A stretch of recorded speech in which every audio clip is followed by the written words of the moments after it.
నేనేదైనా కావాలి అనుకుంటే అది నాకు దక్కి తీరాలి. గుర్తు పెట్టుకో భైరవ. రేపు పోటీ పూర్తయ్యేలోపు నీ చావుకి తలుపులు తెరుచుకుంటాయి.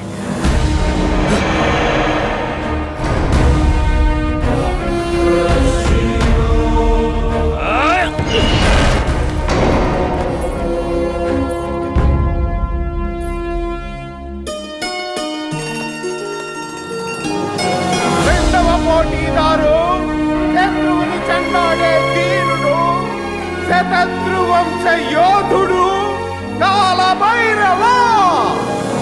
కాలభైరవ అడిగో భైరవ.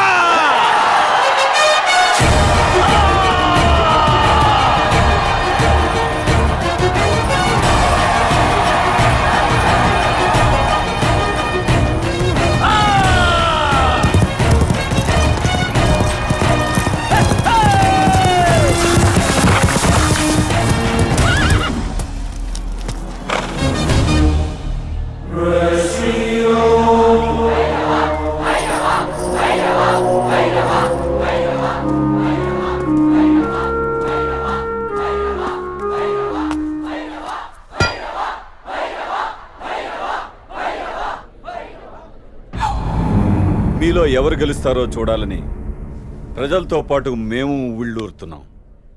ప్రారంభించండి.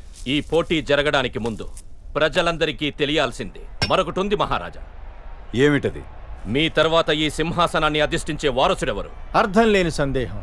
రాజుగారి తర్వాత ఈ సింహాసనం రాజ్యాధికారం వీరి కుమార్తె యువరాణి మిత్రవిందదే.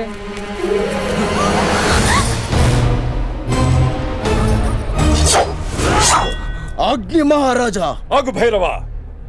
హద్దు మీరో రణదేవ్. ఈ దుస్సాహసానికి అర్థం ఏమిటి? అర్థం ఉంది మహారాజా.